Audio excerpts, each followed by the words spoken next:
is on the floor bound next to Arnold, who has been stabbed in the chest. Hello? Jeanne? Arnold?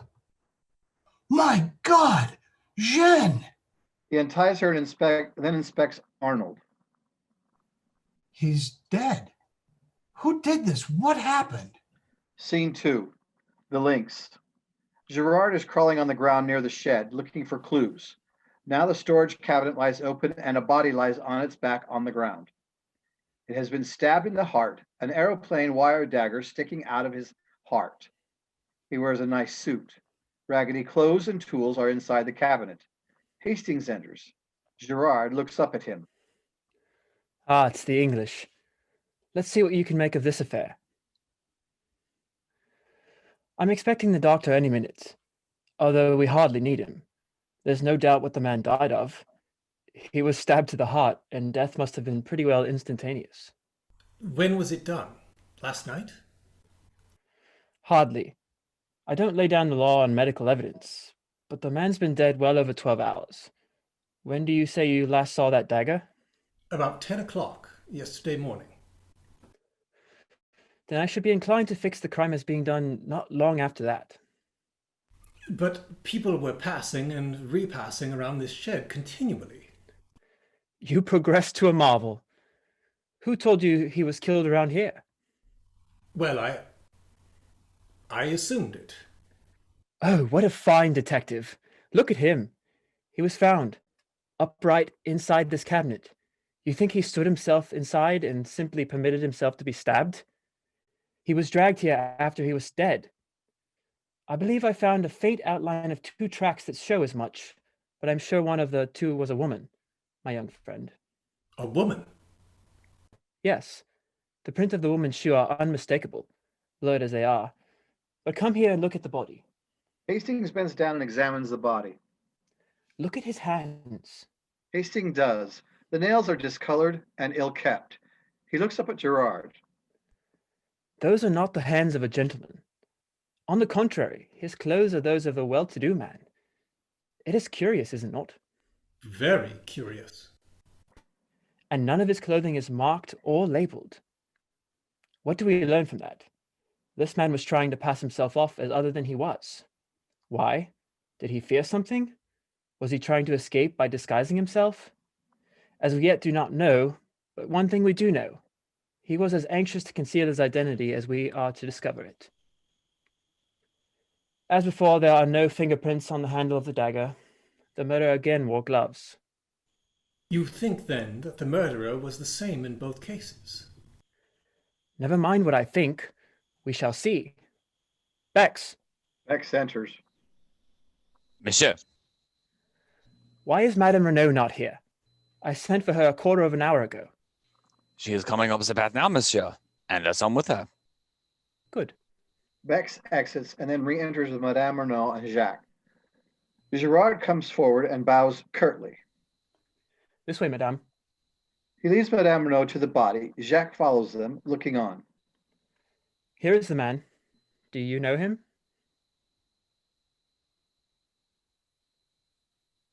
No, I have never seen him before in my life. You are sure? He's quite a stranger to me. You are sure? Quite sure. You do not recognize in him one of your assailants, for instance? No, I do not think so. Of course they wore beards. False ones, Inspector Beck thought, but still, no. And you? Do you recognize him? I have no idea who that is. You've got the other here as well? Oui, monsieur. Bring her in, then. Bex exits with Madame Renaud and Jacques and then re-enters with Madame de Breu and Marthe. Madame de Breu is protesting indignantly. I object. This is an outrage. What have I to do with all of this? Madame, I am investigating not one murder, but 2 murders. For all I know, you may have committed them both. How dare you? How dare you insult me with this false accusation? Calm yourself, madame. No one is accusing you as of yet. But you will do well to answer my questions, or I shall move you forward on my list of suspects. As you wish, monsieur. Look at the dead man.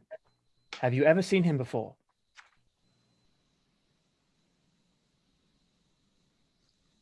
I do not know him.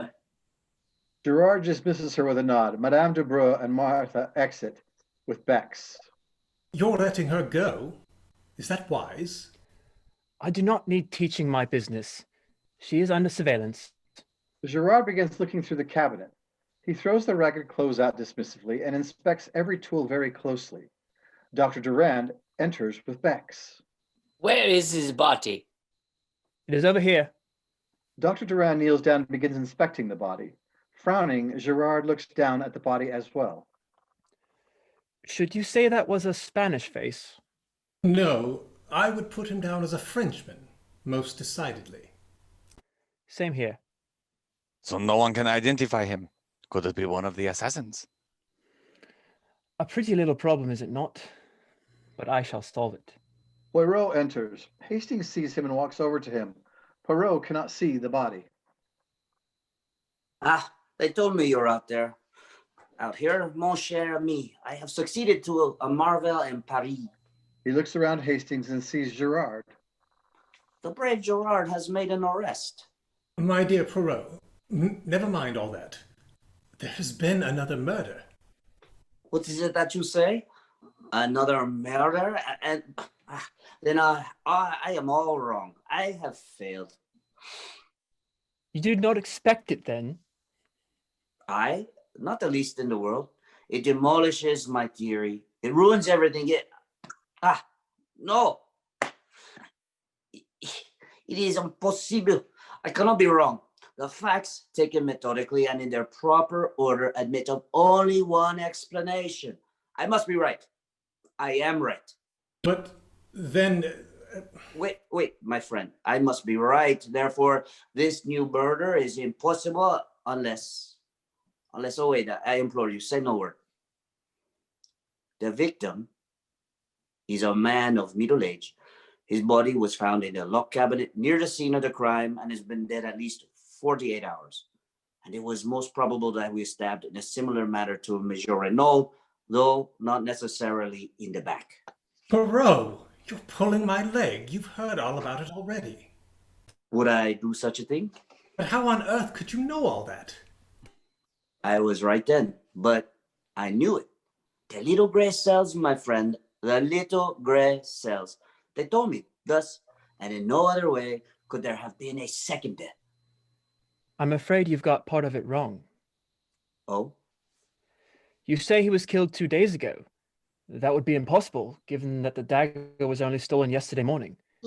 He may, of course, have been killed later in the day. Later in the day? Fiddlesticks. This man has been dead at least 48 hours, and probably longer. Are you sure the dagger in the wound was the same one? Absolutely certain. That's what makes it so impossible. Nothing is impossible. There may have been two daggers. Surely that is in the highest degree unlikely. It would be a most extraordinary coincidence. You speak as usual without reflection, Hastings. This particular weapon was a war souvenir which was made to Jacques Renaud's order. It is really highly unlikely, when you come to think of it, that he should have had only one made. Very probably he would have another for his own use. Poirot rocks around Hastings and Girard to look at the body. He picks up the ragged cloths, then Girard discarded. He holds them up. Old clothes of the gardeners? Exactly. Poirot bends down near the body. He picks up the hand, examining the fingernails. You saw these? Yes, I saw them. Dr. Durand, there is foam on the lips. You observed it? I did not notice it, I must admit. But you observe it now. Oh, certainly. You noticed it without doubt. It is a strange wound, this. It has not bled. There is no stain on the clothes. What do you think, Monsieur le Docteur? I can only say that it is most abnormal. It is not abnormal at all. It is most simple. The man was stabbed after he was dead. Oh. Monsieur Gerard agrees with me. Do you not, Monsieur? Certainly, I agree.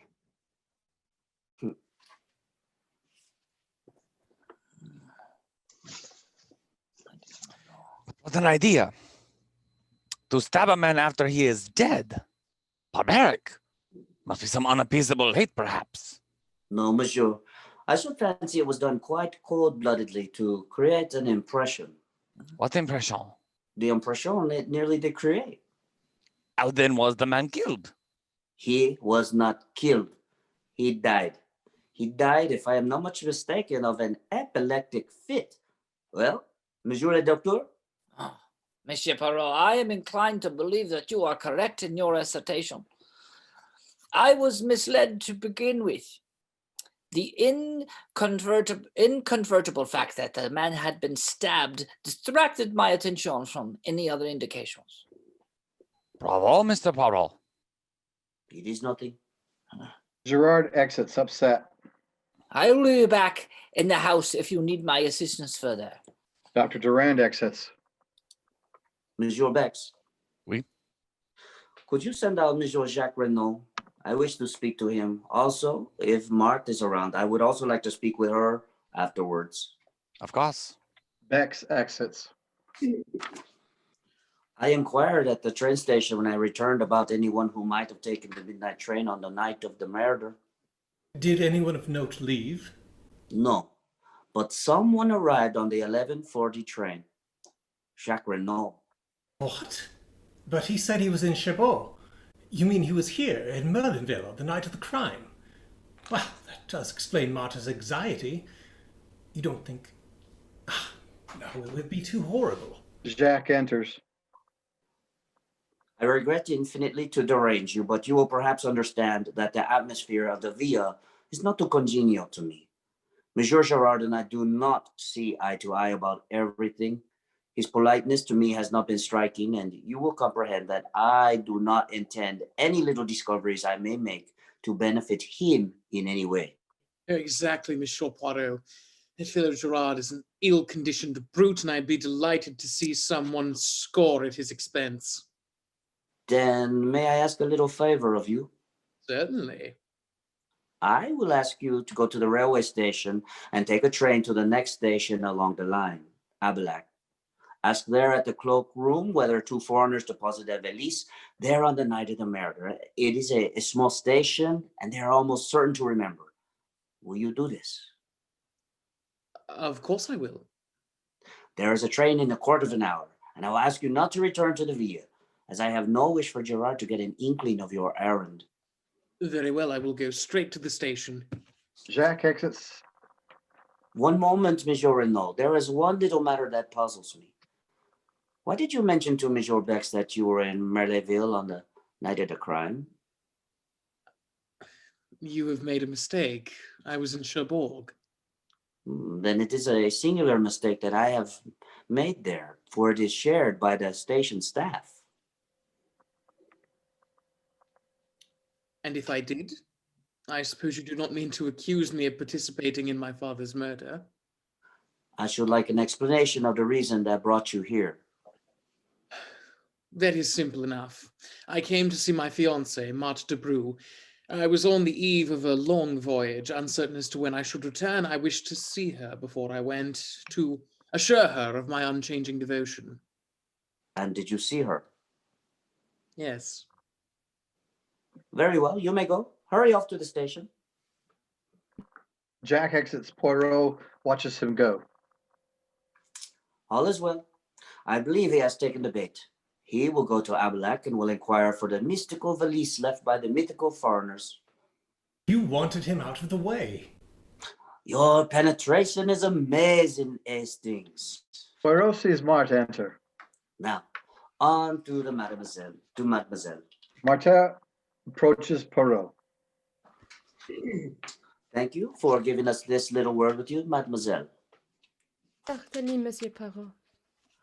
Mademoiselle, do you remember running after me on the day that I came to your house with the examining magistrate? You asked me if anyone was suspected of the crime. And you told me to Chaleos. Will you ask me the same question again, mademoiselle? What do you mean? This. If you were to ask me that question again, I should give you a different answer. Someone is suspected, but not a Chilean. Who? Monsieur Jacques Renauld. What? Jacques? Impossible. Who dares to suspect him? Gerard. Gérard. I am afraid of that man. He is cruel. He will.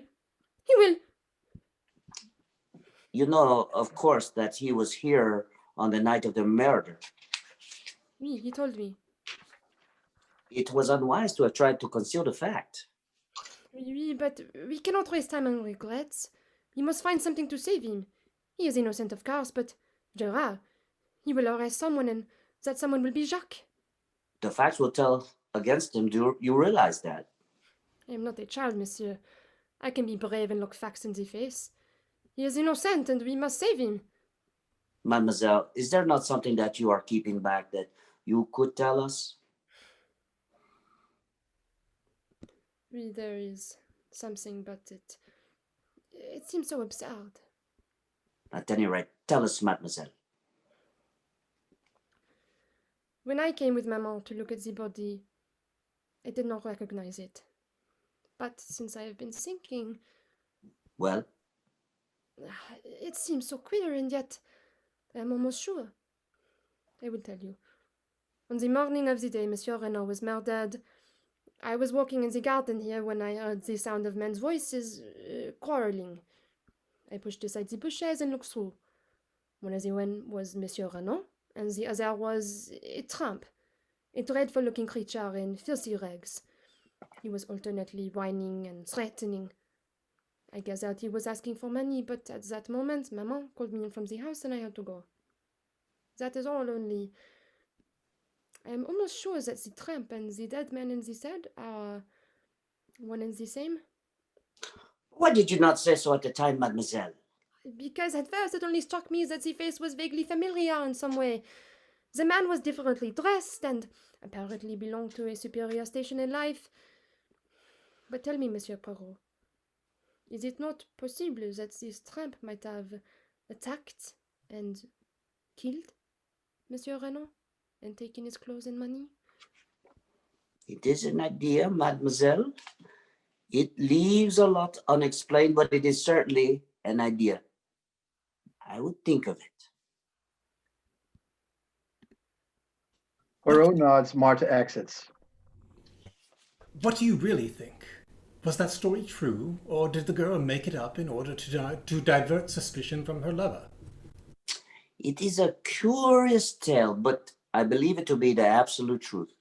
Unwittingly, Mademoiselle Marthe told us the truth on another point, and incidentally gave Jacques Renauld a lie. When I asked her if she knew that Jacques Renauld was here that night, she answered, he told me. Now, Hastings, what was Jacques Renauld doing here on that fateful evening? And if he did not see Mademoiselle Marthe, whom did he see? Surely, Poirot, you cannot believe that a boy like that would murder his own father. Mon ami, you continue to be of a sentimentality unbelievable. Although I will admit that Paris was less enjoyable without your presence. Oh, I almost forgot.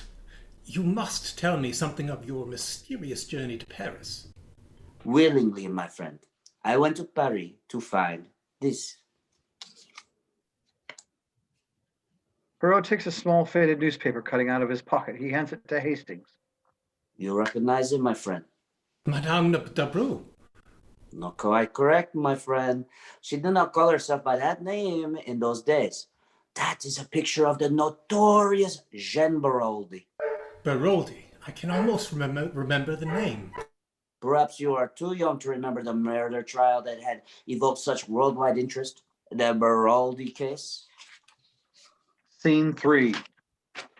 Jean sits in a chair in an implied courtroom, the lighting connoting the past. The lawyer paces around her. So, Jane Brody, you continue to maintain your hardly credibly story that your husband was attacked by Russians with beards, killed him while looking for some secret. Yes. I would like to present as evidence to the court a letter written by George Cano. In it, he claims that he struck the final blow at Madame Brody's instigation. The crime had been planned between them. He believed Jean Brody to have been ill-treated by her husband, and she had apparently promised that they would be together after he was gone. But now he learns of her intention to marry a Hiram P. Trapp and realizes that the woman he loved had betrayed him. Not for his sake did he wish to be free, but in order to marry the wealthy American. I would like to confess. By all means.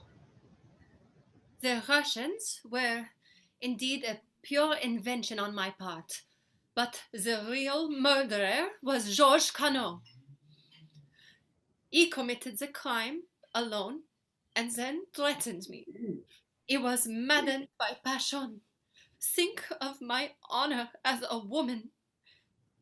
Yes, I admit, Georges Cano was my lover, and perhaps because of that, I must be held morally responsible for the crime, but before God, nothing more. I know that I committed a grave fault by not denouncing Georges before, but to ask that is to ask of a thing no woman could have done. Could my aunt be the one to send him to the guillotine? I am guilty of much, but I beg of you, for the sake of my child, Marthe, I am innocent of this terrible crime imputed to me. Scene 4. Poirot and Hastings sit inside the living room of the Villa Genevieve. Poirot, I congratulate you. I see everything now. That is indeed the truth. I congratulate you, mon ami. For as a rule, you are not famous for seeing. Eh? Is it not so? Come now, don't rub it in. You've been so confoundedly mysterious all along with your hints and your insignificant details that anyone might fail to see what you are driving at. I assume Madame Brody was acquitted and changed her name to Debril? That is correct. And since you see everything now, mon ami, what exactly is it that you see? Why, that it was Madame Debril, Brody, who murdered Mr. Renauld. The similarity of the two cases proves that beyond a doubt. She definitely killed him. Why? Why? Oh, because... You see, you come to a stumbling block at once. Why should Madame Debril, or whatever we shall call her, murder Monsieur Renauld? We can find no shadow for a motive. She does not benefit by his death. Considered as either mistress or a blackmailer, she stands to lose. You cannot have a murder without a motive. The first crime was different. There we had a rich lover waiting to step into her husband's shoes. Money is not the only motive for murder. True. There are others, such as the crime passionnel. What about it? Can you rule that out? If Madame Debril was Renaud's mistress, if she found that his affection was cooling, or that her jealousy was aroused in any way, might she not have struck him down in a moment of anger? You mistake her character. She has been cold-blooded and calculating in her motives and actions. It was not to link her life with that of her young lover that she connived at her husband's murder. The rich American, for whom she probably did not care a button, was her objective. If she committed a crime, she would always do so for gain. Here, there was no gain. She might have a motive we cannot see. I pass to another objection. You have spoken of the similarity between the two crimes. Wherein does that lie, my friend?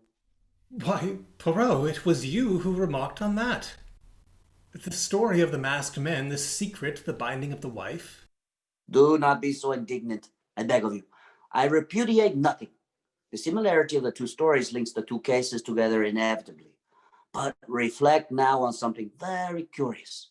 It is not Madame Debril who tells us this tale, If it were all would indeed be plain sailing, we would be. It is Madame Renauld. Is she then in league with the other? I can't believe that.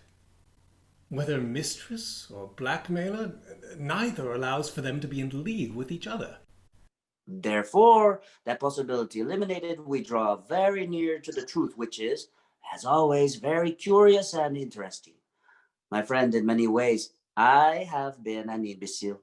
At last, I see clearly. Poirot, what more do you know? Mon ami, you must make your own deductions. You have access to the facts. Concentrate your gray cells. Reason, not like Giraud, but like Hercule Poirot. And while you work, my friend, I wish to make a search amongst the effect of Monsieur Jacques Renauld. That is why I had to get him out of the way for a few hours. But will not Giraud have searched already? Of course. He built a case as a beaver built a dam with a fatiguing industry. But he will not have looked for the things that I am seeking. In all probability, he would not have seen their importance if they stared him in the face. Poirot exits up the stairs. After a few moments, the sound of a car pulling up is heard. Hastings exits to investigate and re-enters quickly. Poirot! A car has just driven up. Giraud is in it, and Jacques Renauld. Sacre tonnerre! Poirot appears at the top of the stairs. That animal of a Giraud, could he not wait? I shall not be able to replace the thing in his drawers with a proper method. Poirot exits again. Giraud enters, pushing forward Jack, who is in handcuffs. Good afternoon, Mr. Giraud. What have we here? He was trying to make a getaway, but I was too sharp for him. He is under arrest for the murder of his father, Monsieur Paul Renauld. Poirot enters and descends the stairs. What are your grounds for arresting him? Do you expect me to give them to you? As a matter of courtesy, yes. You think I have made a mistake, I suppose? It would not surprise me. What do you say to this, young man? Nothing. Bex enters, having heard the commotion. What is going on? Monsieur Bex, I came here to transfer my prisoner to your custody. Him? Yes. Keep him close at hand in case I have other questions I wish to ask of him. Madame Renauld enters at the top of the stairs. She begins to descend. Jack, what is this? They have arrested me, mother. What? She rushes down the stairs, but trips and falls, hitting her head. Poirot rushes to her and helps her stand up. She has hit her head badly. I fancy there is a slight concussion also. If Giraud wants a statement from her, he will have to wait. It would not surprise me if she is unconscious for the next day or two. Hastings rings the bell, and Denise and Francoise enter and help her back up the stairs. Bewildered, Bex exits with Jack. Now, Monsieur Poirot, I will treat you to a little lecture on detective work. I will show you how we moderns work. Bien. I will show you how admirably the old guard can listen. Poirot sits down in a chair, leans back, and closes his eyes. Do not fear that I shall sleep. I will attend most carefully. Of course. I soon saw through all the Chilean tomfoolery. 2 men were in it, but they were not mysterious foreigners. All that was a blind. Very credibly so far, my dear Giraud. Especially after that clever trick of theirs with the match and the cigarette end. I laid out all my suspects, looking at who would benefit by the crime. A man revealed himself, who did not benefit, but who thought he would. I heard of Jacques Renaud's quarrel with his father and of the threats he had used. The motive was established. Now as to means. Jacques Renaud was in Merlinville that night. He concealed the fact, but I found it out from the train station staff, which turned suspicion into certainty. Then we found a second victim, stabbed with the same dagger. We know then that the dagger was stolen. Captain Hastings here can fix the time. Jacques Renaud, arriving from Cherbourg, was the only person who could have taken it. I have accounted for all the other members of the household. You are wrong. There is one other person who could have taken the dagger. You refer to Monsieur Stonard? Ah, believe me, I have looked into everything. He is also accounted for. Monsieur Jacques Renaud arrived by train. An hour elapsed between his arrival and the moment he presented himself at the house. Without doubt, he saw Captain Hastings and his companions leave the shed, slipped in himself and took the dagger, stabbed his accomplice. Who was already dead. Possibly he did not observe that. In any case, he put the body into the cabinet, knowing that this apparent second murder would greatly complicate the case. It did. But it could not deceive Monsieur Gerard. You mock yourself at me. But I will give you one last irrefutable proof. Madame Renaud's story was false, a fabrication from beginning to end. We believe Madame Renaud to have loved her husband, yet she lied to shield his murderer. For whom will a woman lie? Sometimes for herself, usually for the man she loves, always for her children. That is the irrefutable proof. You cannot get round it. That is my case. What have you to say to it? Only that there is one thing you have failed to take into account. What is that? Jacques Renaud was presumably acquainted with the planning out of the golf course. He knew that the body would be discovered almost at once when they started to dig the bunker. But it is idiotic what you say there. He wanted the body to be found. Until it was found, he could not presume death and would have been unable to enter into his inheritance. Then why bury it? Why dig a grave at all? There's one more thing that you have failed to take into account. What is that? The piece of lead piping. Do you believe, in spite of all appearances to the contrary, that Jacques Renaud may not be guilty? I do not know, Hastings. There is just a chance of it. Of course, Gerard is all wrong. Wrong from beginning to end. If Jacques Renaud is guilty, it is in spite of Gerard's arguments, not because of them. And the gravest indictment against him is known only to me. What is that? If you would use your gray cells and see the whole case clearly as I do, you too would perceive it, my friend. Think, arrange your ideas, be methodical, be orderly. The only clear and possible solution is the one Gerard put forth, which you despise. But Gerard is ignorant of the Barodi case and its connection to Madame de Breau. What could be in that? You have a little idea. I see, mon ami. Capital. We progress. Poirot, it seems to me that we have been strangely remiss. I say we, although I dare say I would be nearer the mark. There's someone we've forgotten. Who is that? Georges Canot. Enfin, you have arrived, and all by yourself. It is superb. Continue your reasoning. You're right. Decidedly, we have done wrong to forget Georges Canot. Georges Canot disappeared 20 years ago, but we have no reason to believe that he is dead. Connais-moi. Proceed. Therefore, we will assume that he is alive. Exactly. Or that he was alive until recently. De mieux en mieux.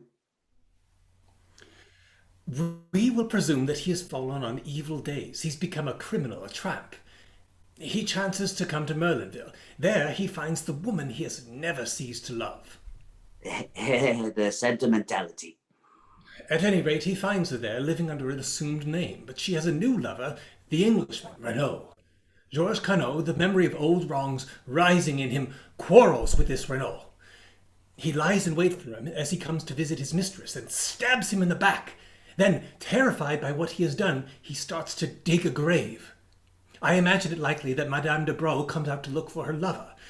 She and Canot have a terrible scene. Suddenly, he falls down in an epileptic fit. Now, supposing Jacques Renaud to appear, Madame de Breau tells him all, points out to him the dreadful consequences to her daughter if this scandal of the past is revived. His father's murderer is dead. Let them do their best to hush it up. Jacques Renaud consents, goes to the house and has an interview with his mother, winning her over to his point of view. Primed with the story that Madame de Breau has suggested to him, she permits herself to be gagged and bound. There, Poirot, what do you think of that? You should write for the cinema, mon ami. You mean? It would make a good film. The story that you have recounted to me there, but it bears no sort of resemblance to everyday life. I admit that I haven't gone into all the details, but... You have gone further. You've ignored them all magnificently. What about the way the two bodies were dressed? Do you suggest that after stabbing his victim, Queneau removed his suit of clothes, donned it himself, and replaced the dagger? I don't see that matters. Perhaps he threatened Madame de Broglie for clothes and money earlier in the day. So, Georges Queneau, who is still wanted for murder, threatens a woman who, with one word, could send him to the guillotine. No, it would have been Madame de Broglie who could blackmail Queneau, not the other way around. Your theory is doubtless correct as to all the details. My theory is the truth, and the truth is necessarily correct. Start with the basic fact of Georges Queneau. He participated in the Baroldi murder.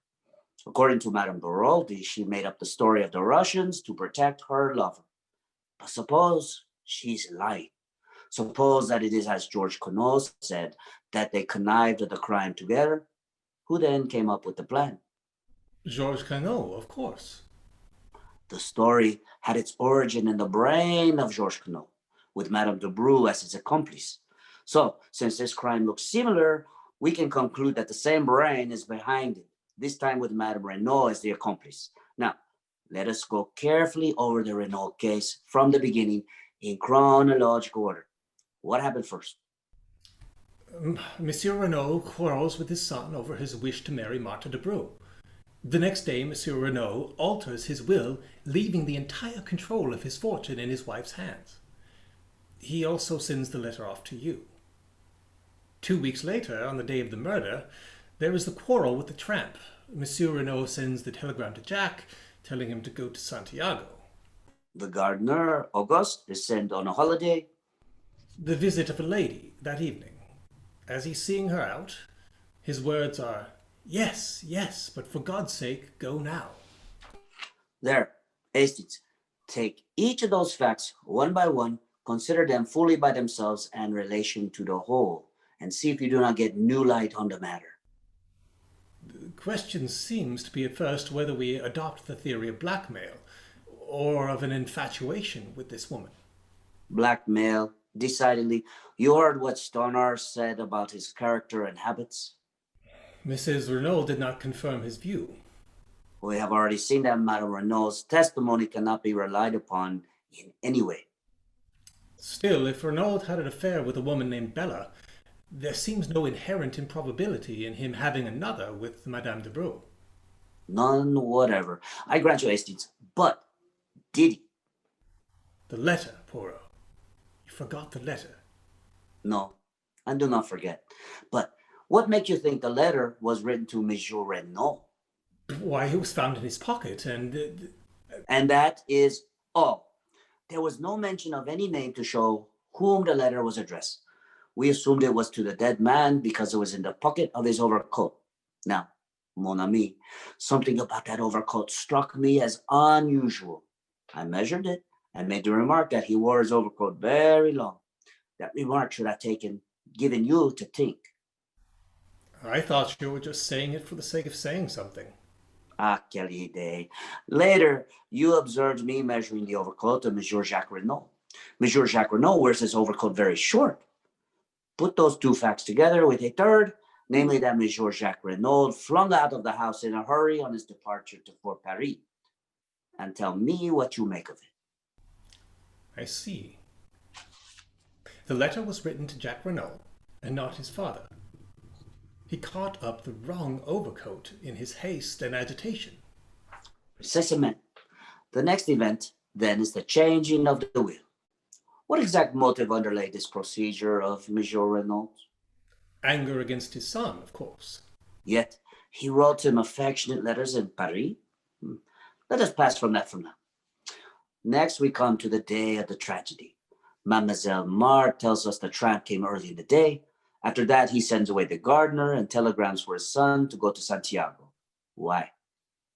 If the tramp was Georges Queneau, it was after the stormy interview with him that Mr. Renauld apprehended danger. He sent away the gardener, perhaps whom he suspected of being in the other's pay, and wired his son to move him far away to Queneau. But Remember? Santiago was a blind, a fake, used by Madame Renauld in her story. Why should Renauld speak of it in his letter to me? Or was it more, what is more, send his son there? It is puzzling, I admit, but perhaps we should find some explanation later. We come now to the evening and the visit of the mysterious lady. I confess that fairly baffles me, unless it was Madame d'Abreu, as Francois all along maintained. Do you remember the fragment of the check that said Duvin, which Stoner confirmed was Bella's full name? I think we may assume that this is what occurred. She produced her claim upon Jack, probably showed letters that he had written her, and the older man tried to buy her off by writing a check. This she indignantly tore up. The terms of her letter are those of a woman genuinely in love, and she would probably deeply resent being offered money. In the end, he got rid of her, and here the words that he used are significant. Yes, yes, but for God's sake, go now. They seem to me a little vehement, perhaps, that's all. That is enough. He was desperately anxious for the girl to go. Why? Not only because the interview was unpleasant. No, it was the time that was slipping by. And for some reason, time was precious. We already saw this from the incident of the wristwatch. So, at 10:30, when Bella leaves, at 12 o'clock, and 12 o'clock, which is when the watch is broken, and move forward 2 hours. Mon ami, I have taken you step by step along the way. Do you not now see what is so glaringly plain? My dear Poirot, I cannot see anything glaring about it. I did think I was beginning to see my way before, but I'm now hopelessly fogged. Mon Dieu, but it is triste. A good intelligence and so deplorably lacking in method. There is an exercise most excellent for the development of the little gray cells. I will impart it to you. For heaven's sake, not now. You really are the most irritating of fellows, Poirot. For goodness sake, get on and tell me who killed Monsieur Renauld. That is just what I am not sure of as yet. But you said it was glaringly clear. There, ne vous impatience pas. I explain all. There is not one crime we are investigating, but two. To begin with, we apply our psychology. We find 3 points at which Monsieur Renauld displays a distinct change of view and action. 3 psychological points, therefore. The first occurs immediately after arriving in Merleville. The second, after quarreling with his son on a certain subject. The third, on the morning of June 7th. Now, for the 3 causes, we can attribute number 1 to meeting Madame d'Abreu. Number 2 is indirectly connected with her since it concerns a marriage between Monsieur Renaud's son and her daughter. But the cause of number 3 is hidden from us. We have to deduce it. Let me ask you a question. Who do we believe to have planned this crime? Georges Renaud. Exactly. Now, Girard laid it down an axiom that a woman lies to save herself, the man she loves, and her child. Since we are not satisfied that it was Georges Renaud who dictated that lie to her, and as Georges Renaud is not Jacques Renaud, it follows that the third case is put out of court. She did not lie for her son, and still attributing to the crime to Georges Renaud, the first is equally so. So we are forced to the second, that Madame Renaud lied for the sake of the man she loved, or in other words, for the sake of Georges Renaud. You agree to that? Yes, it seems logical enough. Bien, Madame Renaud loves Georges Renaud, who then is Georges Renaud. The tramp.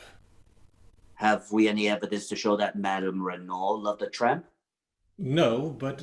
Very well then. Do not cling to theories where facts no longer support them. Ask yourself instead who Madame Renaud did love. My oui, you know perfectly. Who did Madame Renaud love so dearly that when she saw his dead body, she fell down in a swoon? Her husband. Her husband. Or Georges Renaud, whichever you like to call him. But it's impossible. How impossible? Did we not agree just now that Madame d'Abreu was in a position to blackmail Georges Renaud? Yes, but And did she not very effectively blackmail Monsieur Renauld? That may be true enough, but... And it is not a fact that we know nothing of Monsieur Renaud's youth and upbringing. That he springs suddenly into existence as a French Canadian exactly 20 years ago. All that is so, but you seem to me to be overlooking one salient point. What is that, my friend? Why, we have admitted Georges Queneau planned the crime. That brings us to the ridiculous statement that he planned his own murder. Eh bien, mon ami, that is just what he did do. It seems strange to you, mon ami, that a man should plan his own death? So strange that you prefer to reject a truth as fantastic and to revert to a story that is in reality 10 times more impossible?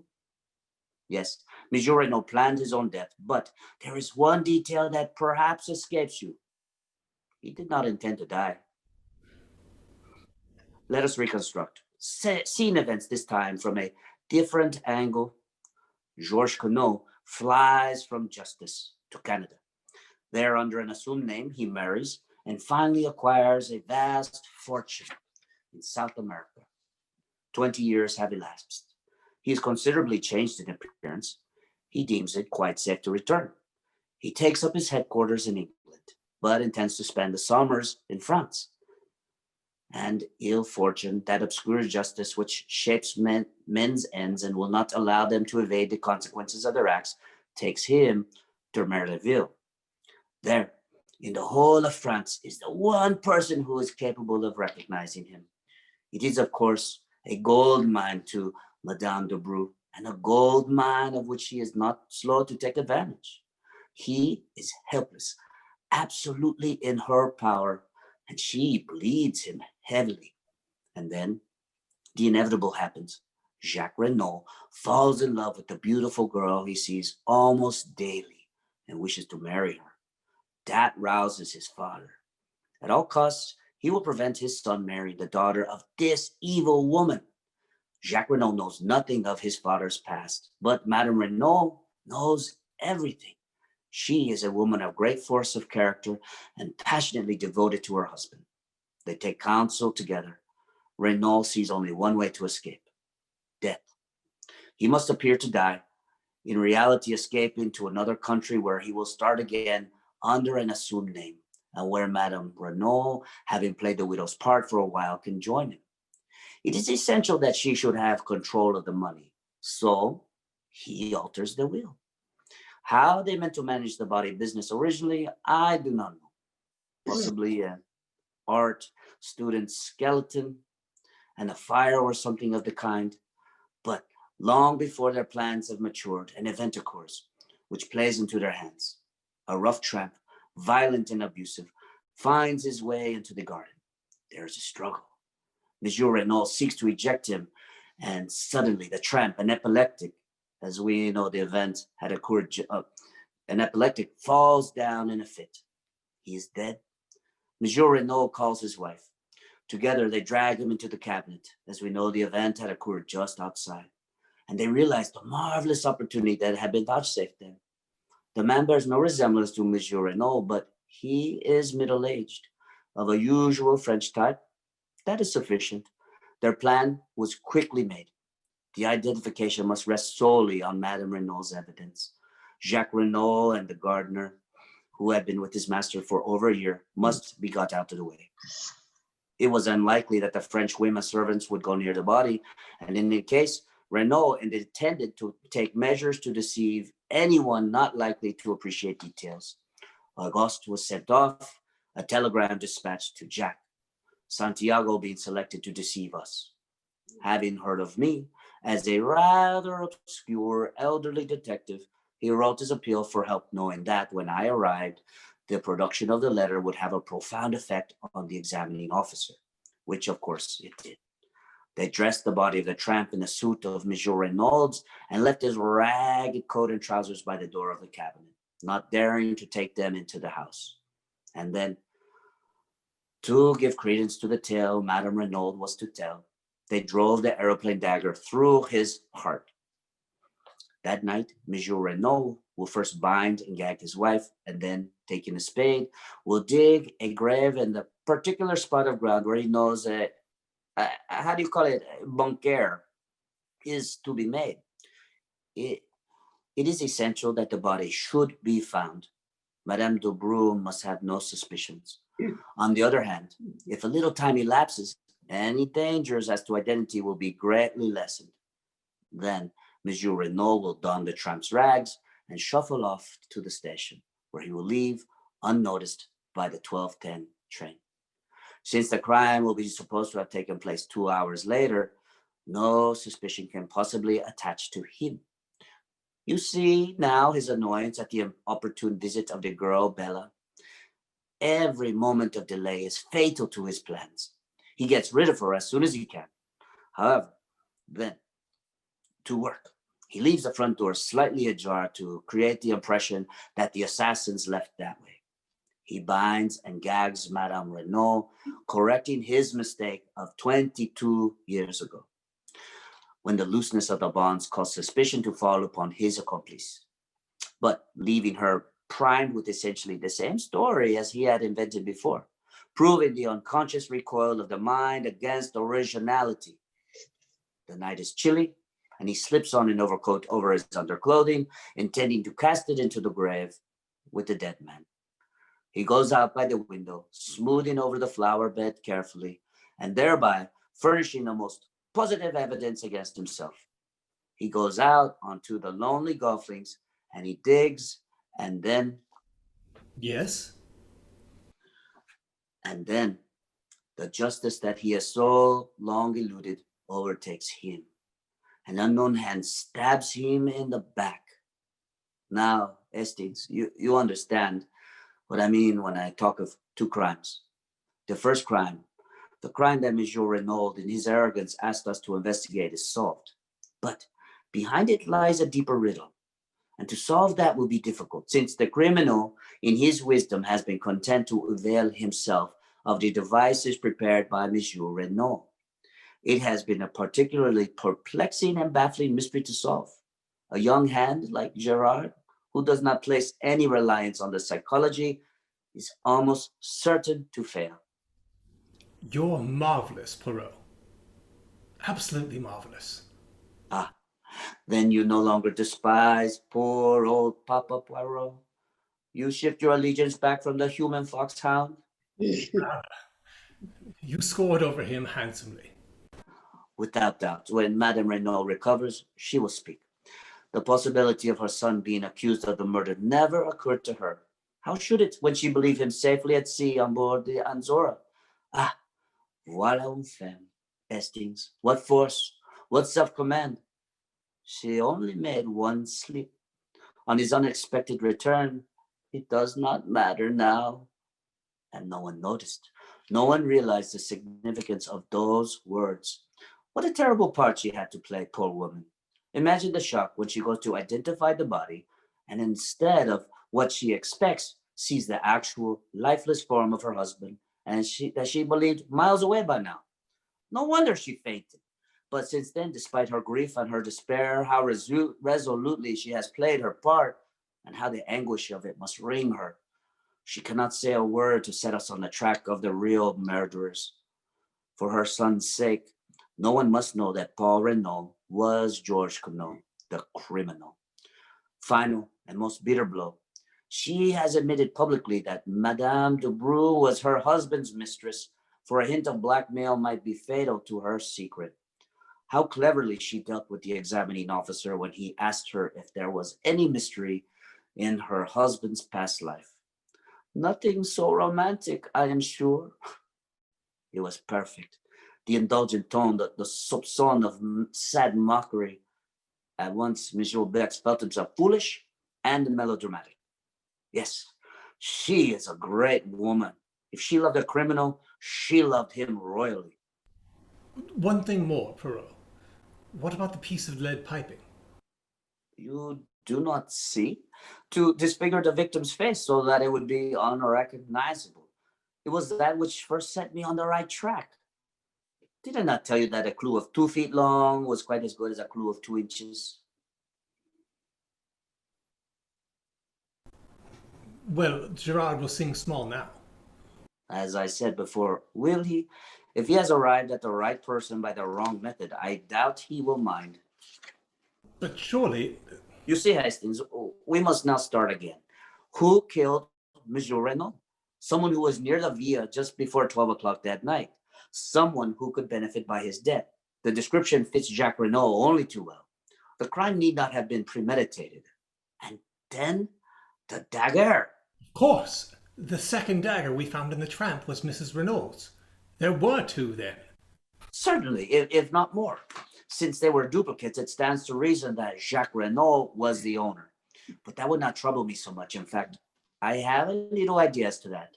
No, the worst indictment against him is again psychological. Heredity, mon ami, heredity. Like father, like son. Jacques Renauld, when all is said and done, is the son of Georges Renauld. What is your little idea that you mentioned just now? I believe I will have to go to England to find answer to that. Why? To find a possible witness. Who? Miss Bella Duveen. But how will you find her? What do you know about her? I think I shall find her all right, especially with the help of this. Poirot hands Hastings a photograph from his pocket. Hastings goes white in fear and shock, and then tries to conceal it. I found that in Jacques Renaud's room. It's signed "With love from Bella." Not only that, but as you can see from the picture, she's a performer, some kind of acrobat, short, dark-haired. Since Jack met her in England, I shall start my search there. We have no time to lose. We must make our departure with all dispatch. I think I'd better stay back and keep my eye on things around here. You will go on to England. Without you, mon ami. But we are so close. I am sure of it. Yes, we must find Bella Duveen. Scene 5. Cinderella is inside a hotel room with a chair. Hastings knocks. Cinderella lets him in, and he enters looking flustered. You? What are you doing here? I had to find you. The hotel staff finally gave me your room number. Oh, Cinderella. What is it? You remember the detective, the one who I work with. Is he looking for me? No. Don't cry. Don't cry, for God's sake. You're safe here. I'll take care of you. Don't cry, darling. I know everything. Oh, but you don't. I think I do. It was you who took the dagger, wasn't it? Yes. That was why you wanted me to show you around, and why you pretended to faint. Why take the dagger? I was afraid there might be finger marks on it. But didn't you remember that you had worn gloves? Are you going to give me up to the police? Good God, no. Why not? Because I think I love you, Cinderella. You can't. You can't. Not if you knew. What do you know then? I know that you came to see Mr. Renauld that night. He offered you a check and you tore it up indignantly. Then you left the house. Go on. What next? I don't know whether you knew that Jacques Renauld would be coming that night, or whether you just waited about on the chance of seeing him, but you did wait about. Just before 12, you were still near there, and you saw a man on the golf links. Go on. I fancy his back was to you, but you recognized him, or thought you did. His walk was familiar to you, and the pattern of the overcoat. When you saw him there, your anger and jealousy drove you mad, and you struck. I don't believe for a minute that you meant to kill him. But you did kill him, Cinderella. You're right. You're right. I can see it all as you tell it. And you love me, and knowing what you do, how can you love me? I don't know. I think love is like that, a thing one cannot help. I've tried, I know, ever since the first day I met you. Oh, I can't. I don't know what to do. I don't know where which way to turn. Oh, hit me, someone, and tell me what to do. Be afraid of me, Bella, for God's sake. Don't be afraid of me. I love you, that's true. But I don't want anything in return. Only let me help you. Love him still if you have to, but let me help you as he can't. You think that? You think that I love Jacques Renaud? Never as I love you. Never as I love you. Poirot enters. Hastings sees him and leaps up. He pins Poirot's arms to his sides. Quick! Get out of here! As fast as you can. I'll hold him. Cinderella exits rapidly. Mon ami, you do this sort of thing very well. The strong man holds me in his grasp, and I am helpless as a child. But all this is uncomfortable and slightly ridiculous. Let us sit down and be calm. You won't pursue her? Mon Dieu, no. Am I Girard?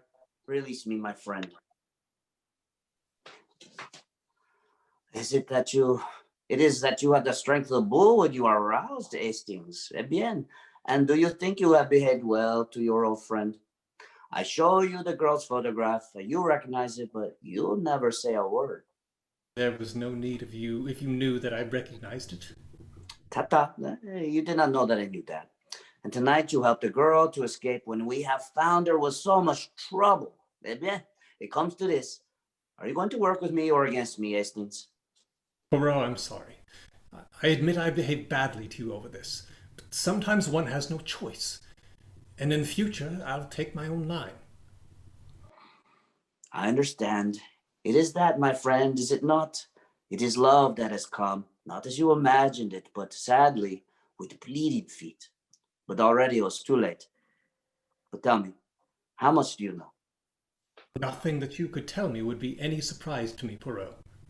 Understand that. But in case you think of resuming your search for Miss Duveen, I should like you to know one thing clearly. If you have any idea that she was concerned in the crime, or was the mysterious lady who called upon Mr. Renaud that night, you are wrong. I traveled home from France with her that day, and parted from her at Victoria that evening, so that is clearly impossible for her to have been in Merlinville. Ah, and you would swear to that lie in a court of law? Most certainly I would. Mon ami, vive l'amour. Love, it can perform miracles. It is decidedly ingenious what you have thought of there. It defeats even Hercule Poirot. Act 2 curtain. Poirot, Bex, Girard, Stoner, and Hastings are all in the Via Genevieve.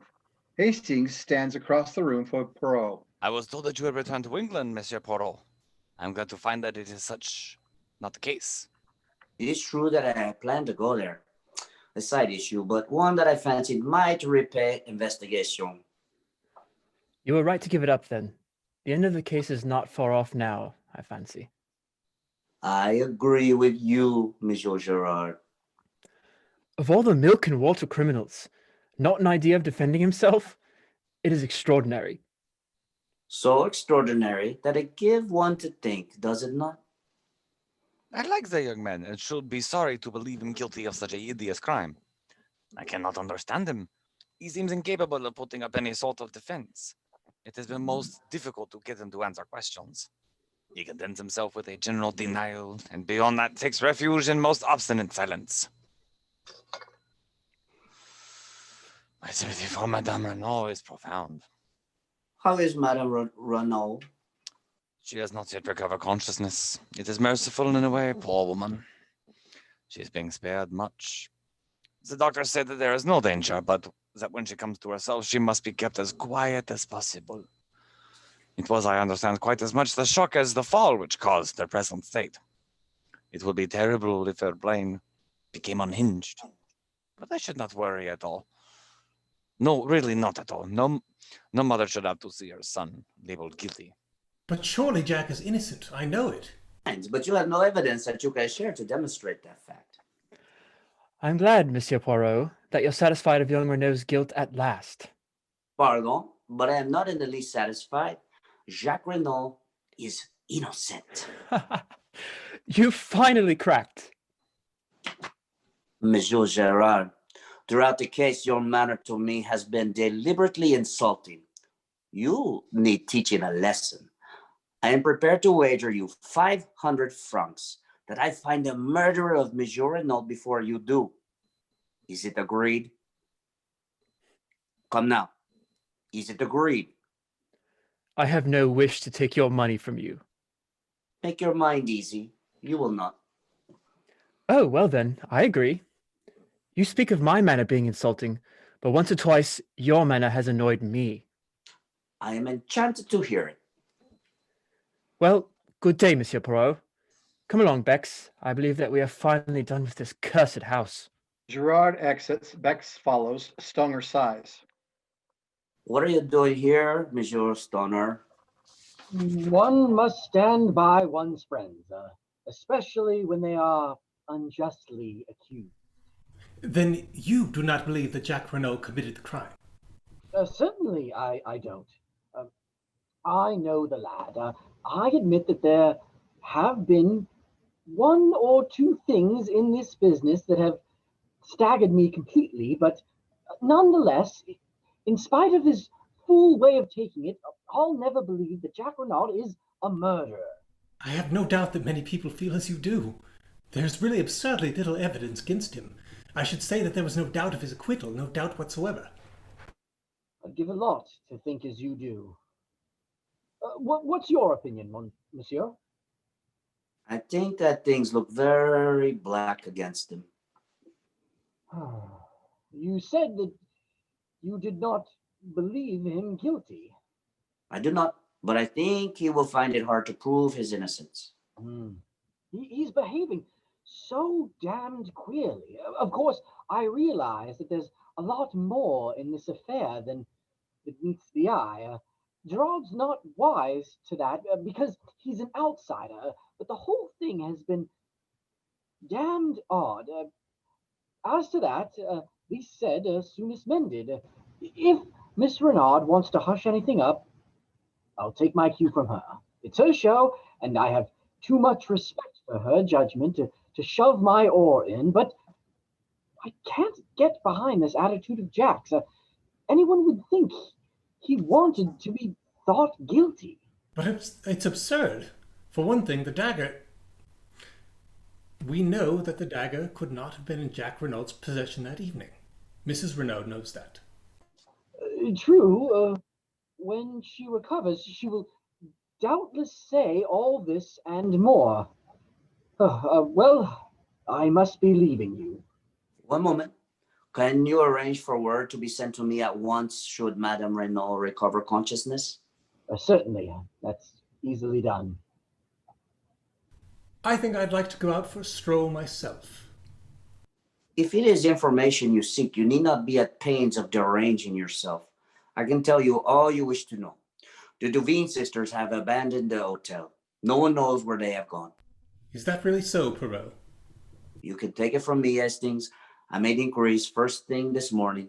After all, what else did you expect? You are puzzled, Hastings. You ask yourself why I do not launch myself in pursuit? Well, something of the kind. It is what you would do were you in my place. I understand it, but I am not one of those who enjoy rushing up and down a country seeking a needle in a haystack, as you English say. No, let Mademoiselle Belle Duveen go. Without doubt, I shall be able to find her when the time comes. Until then, I am content to wait. I suppose, Poirot, I mustn't ask what your plans are. I forfeited the right. But not at all. There's no secret about them. Mademoiselle de Brou has set up a meeting with us. Us? Precisely, us. You know very well that you cannot afford to let Papa Poirot out of your sight. It is not so, my friend. No one else knows your secret about your Bella but me. Very well, then. But it's only fair to warn you that... I know all. You are my enemy. Be my enemy, then. It does not worry me at all. Still, as you say, without doubt you are satisfied with the part you are playing. Me, I preoccupy myself with Jacques Renauld. I couldn't speak very plainly before Stoner, but that point about the dagger is good, Poirot. That was quite right of you. We might as well keep the knowledge to ourselves as long as we can. As to the dagger, your point hardly helps Jacques Renaud. You remember that I was absent for an hour this morning? Yes. I sent a telegram to London trying to find the firm Jacques Renaud employed to convert his souvenirs. He was not very difficult. They'd been Hastings. They made to his order, not 2 paper knives, but 3. So that after giving one to his mother and one to Bella Devine, there was a 3rd which he doubtless retained for his own use. No, Hastings, I fear the dagger question will not help us to save him from the guillotine. it won't come to that. You will save him. Have you not rendered it impossible, mon ami? Some other way. Sapristi, but it is miracles you ask from me. March enters apprehensively. There are other women in the world who suffer, Hastings. Ah, you are here. It is good of you to meet me. I have been in despair, not knowing what to do. They will not let me go see him in prison even. I suffer horribly. I am nearly mad. Is it true what they say, that he does not deny the crime? But that is madness. It is impossible that he should have done it. Never for 1 minute will I believe it. Neither do I believe it, mademoiselle. But then why does he not speak? Perhaps because he is shielding someone? Shielding someone? Do you mean his mother? From the beginning I have suspected her. Who inherits all that vast fortune? She does! It is easy to wear widow's weeds and play the hypocrite. And without doubt, Monsieur Senard, the secretary, he helped her. They are sick as thieves, those two. It is true she is older than he, but what do men care if a woman is rich? Stoner was in England. He says so, but who knows? Mademoiselle, if we are to work together, you and I, we must have things clear. First, I will ask you a question. Oui, monsieur. Are you aware of your mother's real name? There. Calm yourself, Petite. I see that you know. Now, a second question. Did you know who Monsieur Renaud was? Monsieur Renaud?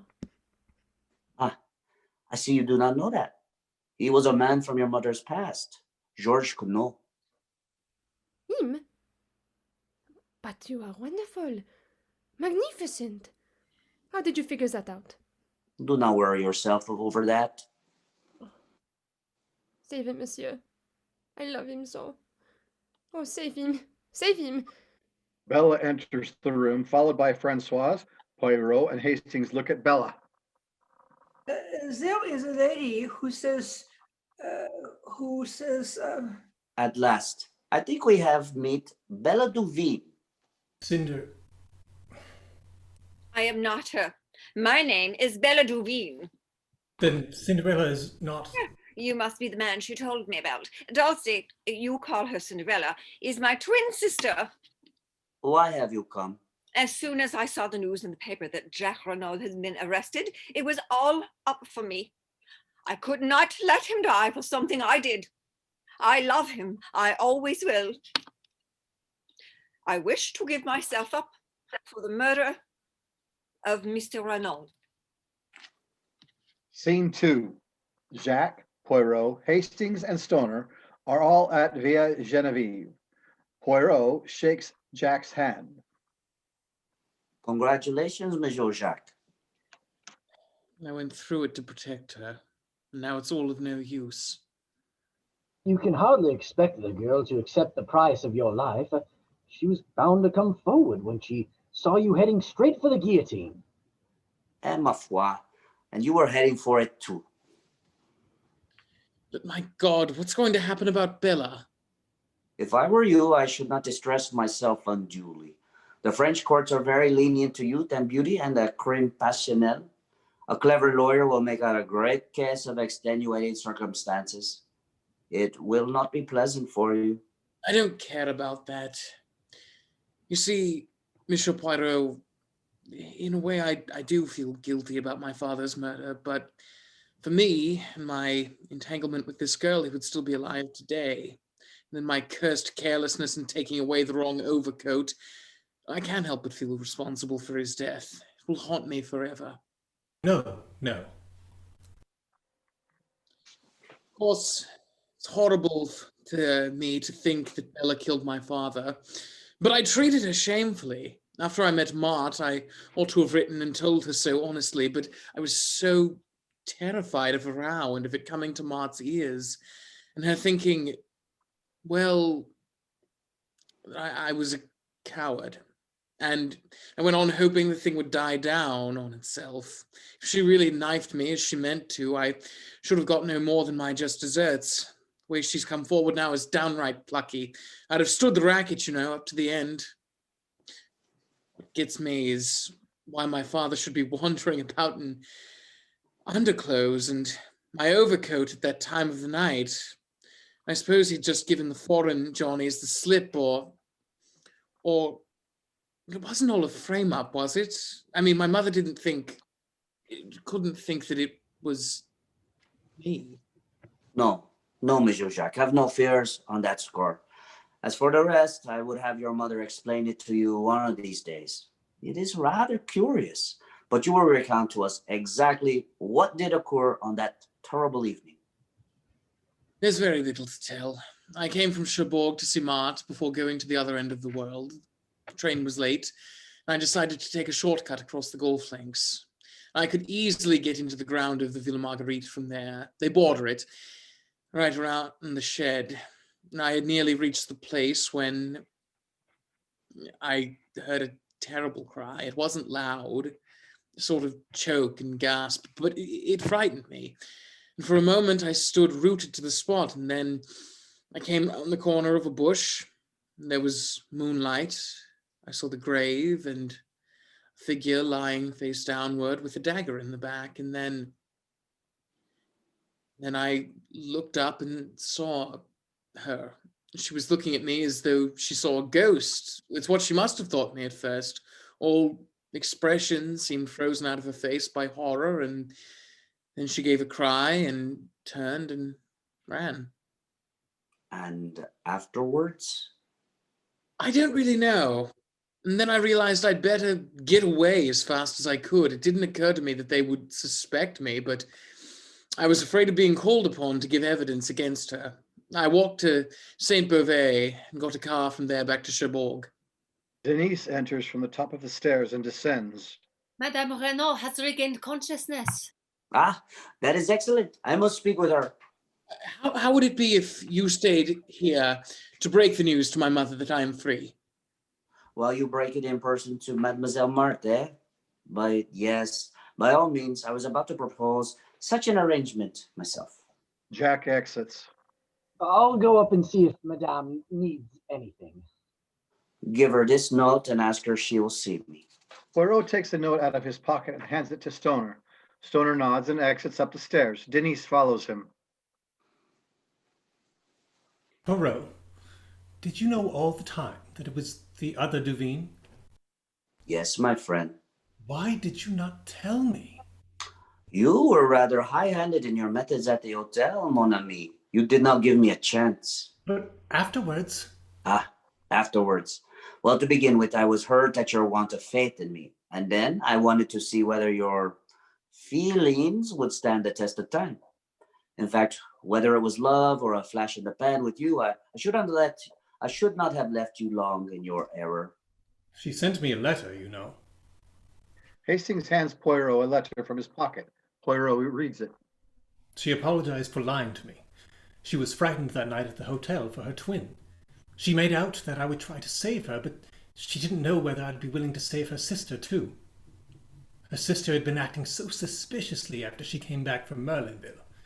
Bella had been desperate to see Jack there. When Cinderella saw the knife in the shed and Mr. Renauld wearing Jack's coat, she knew.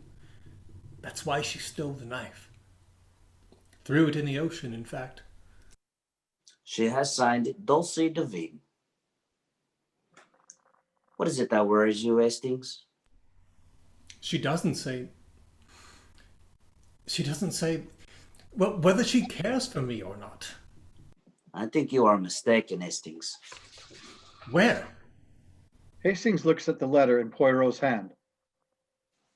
She tells you that in every line of the letter, mon ami. Poirot hands the letter back to Hastings. Where am I to find her? There's no address in the letter. There's a French stamp, that's all. Excites yourself not. Leave it to Papa Poirot. In fact, I have already seen her. She was kind enough to give me this. Poirot holds out the aeroplane wire dagger. I thought she threw that in the ocean. But she did. Then how? In time, Hastings. Where is she?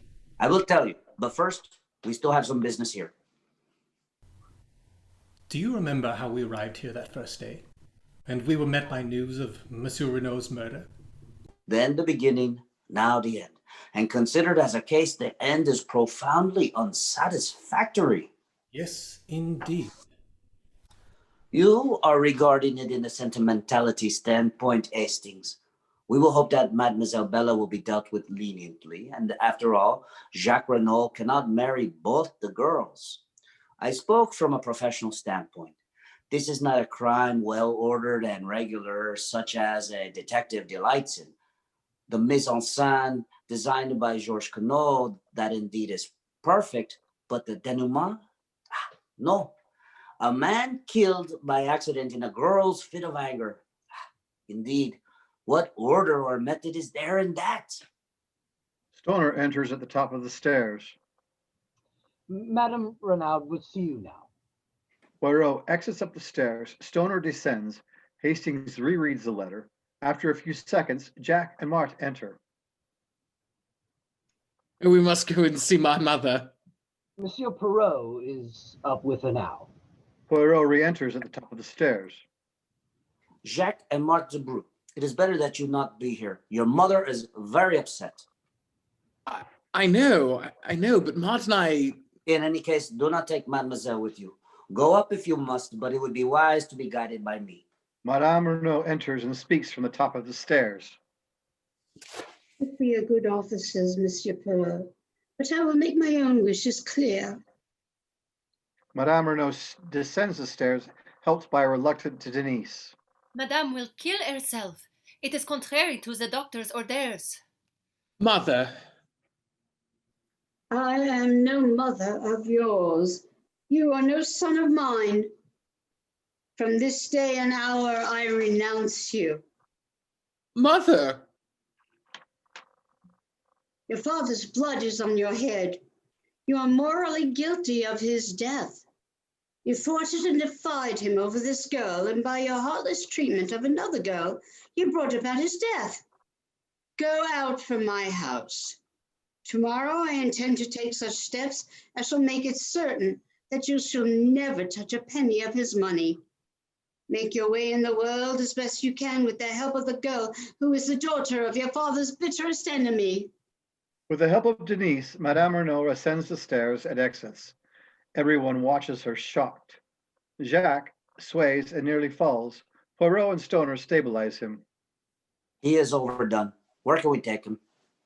But home, to the Villa Marguerite. We will nurse him, my mother and I. My poor Jacques. Jacques and Mart exit, accompanied by Stoner. Poirot, have you put any thought into how to find Dulcie? Yes, mon ami. I suspect that if you return to the Hôtel de Bain, you will find that she has a room there. But be back here at dark. We are not finished with the Via Geneviève yet. Poirot, you are a very strange fellow. Scene 3. Poirot sits quietly at the Villa Geneviève. It is nighttime. Hastings and Cinderella quietly enter. Hastings, and you have brought Dulcie.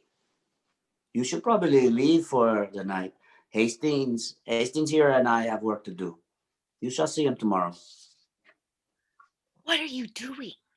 You shall hear all about it tomorrow. Because whatever you're doing, I'm staying too. But mademoiselle... I'm not leaving, I tell you. Stay then, mademoiselle, but it will not be amusing. In all probability, nothing will happen. Poirot, What are we doing? Waiting. But I do not expect anything to happen for at least an hour. Probably 2 hours. But the... Help! Poirot dashes up the stairs and exits, then re-enters and rushes down. Milton should change the locks. My key does not work. Help! Help me! Poirot rushes up the upstage door and looks up. There is a tree that runs up to the bedroom. Do you think you can climb it, Hastings? I'm not sure. I can try. You'll be too late. I guess I'm the only one who can do anything. Take care. Cinderella runs up to the upstage door. Take care of your grandmother. This is child's play to me. Cinderella exits. Hastings goes to the door to watch. Good heavens, she'll be killed. You forget, she's a professional acrobat, Hastings. It was a providence of the good God that made her insist on staying with us tonight. I only pray that she may be in time. Ah? No, you don't. I've got you. And my wrists are just like steel. Francoise enters, attracted by the commotion. Denise follows. Do you have the keys? Why did she change the locks? She wanted to be sure she was safe.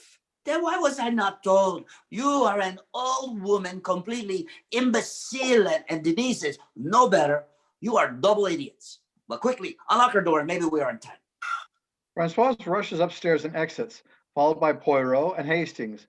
A loud thud is heard and a body falls past the upstage window. She is safe? Yes, I was just in time. She was exhausted. Madame Renaud enters, supported by Poirot. They descend the stairs and he helps her sit down. Hastings, Cinderella, and Francoise also enter and descend. Nearly strangled me. They leapt out the window just before you burst in. Poirot goes to the upstage door and looks below the window. He leans down. Dead. They must have hit their head on the way down. But who is it? The murderer of Monsieur Renauld, Hastings, and the would-be murderer of Madame Renauld, Marthe Dubrou. Scene 4. Hastings, Cinderella, and Poirot are in the Villa Genevieve. It is daytime. I must have been dreaming. Do you know, I actually dreamt that we found Marthe Dubrou's body out there, and that you declared her to have murdered Mr. Renauld. You were not dreaming. All that is quite true. But Bella Devine killed Mr. Renauld. Oh no, Hastings, she did not. She said she did.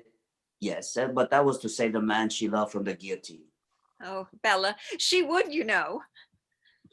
Remember Jacques Renault's story?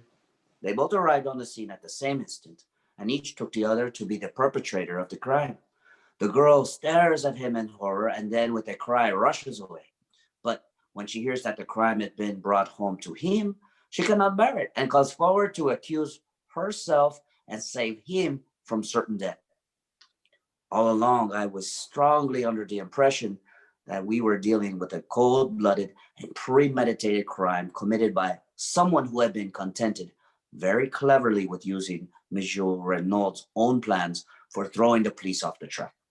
The great criminal, as you may remember my remarking, is always supremely simple. Now, to support this theory, the criminal must have been fully cognizant of Monsieur Renaud's plans. That leads us to Madame Renauld. But facts fail to support any theory of guilt. Is there anyone else who might have known of them? Yes. From Marthe Dubrou's own lips, we have the admission that she overheard Monsieur Renaud's quarrel with the tramp.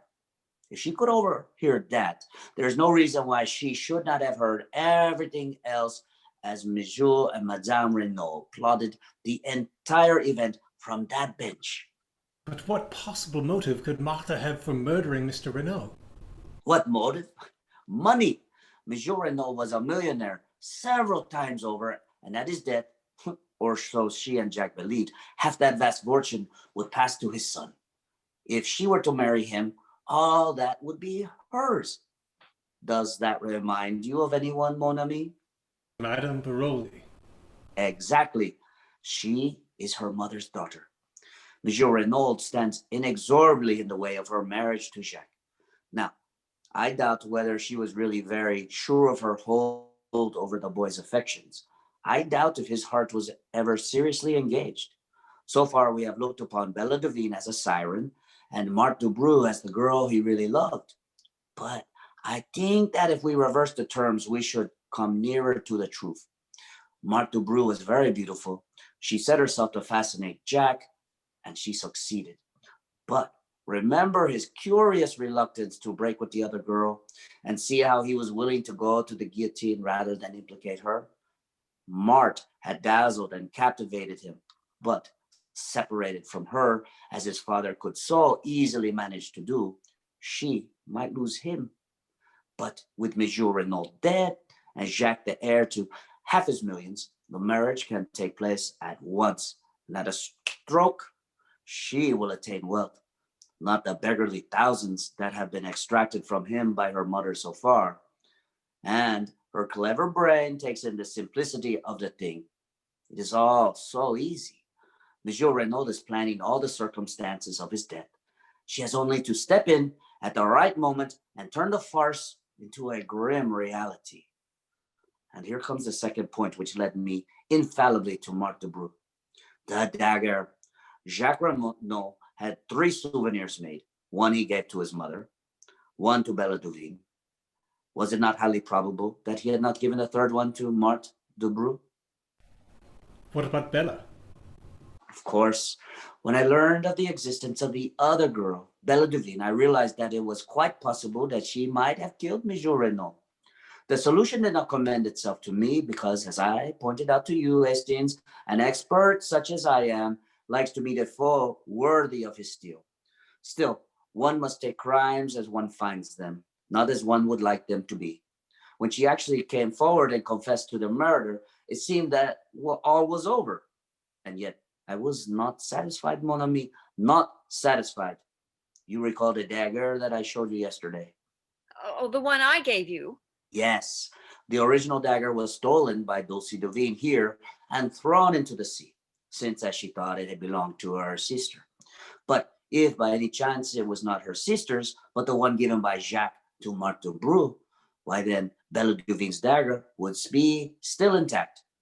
I asked Mademoiselle Dulcie to search amongst the effects of her sister, and she found it there, confirming my theory that the original dagger must belong to Marthe Dubrou. So I took the steps to force Mademoiselle Marthe into the open. By my orders, Madame Renauld repulsed her son and declared her intention of making a will on the morrow, which should cut him off from ever enjoying even a portion of his father's fortune. It was a desperate step, but a necessary one, and Madame Renauld was fully prepared to take the risk, though unfortunately she never thought of mentioning that she had changed the locks.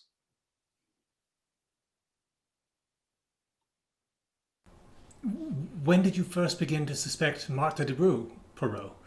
When she told us he had overheard the quarrel in the garden? My friend, do you remember when we arrived in Merleville that first day, and a beautiful girl we both saw standing at the villa next door? You asked me if I had not noticed a young goddess, and I replied to you that I had seen only a girl with anxious eyes. That is how I have thought of Marthe Dubrou from the beginning. The girl with the anxious eyes. Why was she anxious? Not on Jacques Renaud's behalf, for she did not know that he had been in Merlinville that previous evening. Jacques enters at the top of the stairs. He descends slowly and collapses into a chair. My mother told me everything. My father, Marthe, Madame Dubrou. I never imagined. Reassure yourself, Monsieur Jacques. The world knows nothing. As far as I can see, there is no obligation for me to take the police into my confidence. Throughout the case, I have acted not for them, but for your father. Justice overtook him at last, but no one need ever know that he and Georges Quinault were one and the same. All the same, I think we shall leave. I'm planning to sail for South America almost immediately. My father had large interests over the continent, and I mean to start a new life out there. You go alone, Monsieur Jacques? My mother comes with me, and I shall keep Stoner on as my secretary. He likes out-of-the-way parts of the world. No one else goes with you? You mean? A girl who loves you very dearly, who has been willing to lay down her life for you. How could I ask her? After all that's happened, could I go to her and... What sort of lame story could I tell? I've been such a damned fool. So have all of us at one time and another. There's something else. I'm my father's son. Would anyone want to be with me knowing that? You are your father's son, you say. Hastings here will tell you that I believe in heredity. Well then? Wait, I know a woman of courage and endurance, capable of great love, of supreme self-sacrifice. My mother. Yes, you are your mother's son as well as your father's. Go then to Mademoiselle Bella. Tell her everything. Keep nothing back and see what she will say. Go to her as a boy no longer, but a man bound by the fate of the past and the fate of today, but looking forward to a new and wonderful life. Ask her to share it with you. You may not realize it, but your love for each other has been tested in the fire and not found wanting. You have both been willing to lay down your lives for each other. Thank you, Monsieur Poirot. I nearly forgot. Monsieur Giraud apparently had a crisis of nerves. He's been obliged to return to Paris. This was left in our care to be delivered to you. Hastings and Poirot smile. Jacques hands Poirot an envelope. Jacques exits. Poirot opens the envelope. Is that? Mais oui, I got my 500 francs. I think I shall buy a little foxhound for the mantelpiece. I will call him Gerard. You'll return to England then? I suppose we will. Well, I live in London too, you know. I'd love for us to see each other more. Although after all this, I'm not quite sure what I am to you. You know, I can't call you Bella, since it isn't your name. And Dulcie seems so unfamiliar. So it's got to be Cinderella. Cinderella married the prince, you remember. I'm not a prince, but... Cinderella warned him, I'm sure. You see, she couldn't promise to turn into a princess. She was only a little scullion after all. And the prince interrupted her. Do you know what he said? No. Damn it all to hell. Hastings and Cinderella kiss and curtain.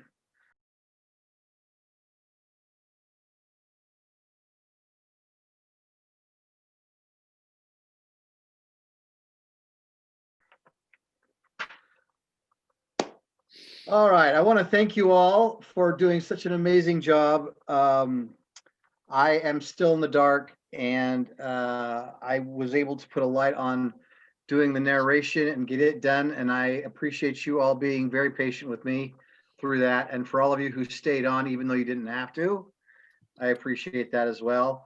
Arthur, do you have anything you'd like to say to the cast of the show, the Redger show? Yes, absolutely. Thank you for your stamina and your dedication to bringing these characters alive.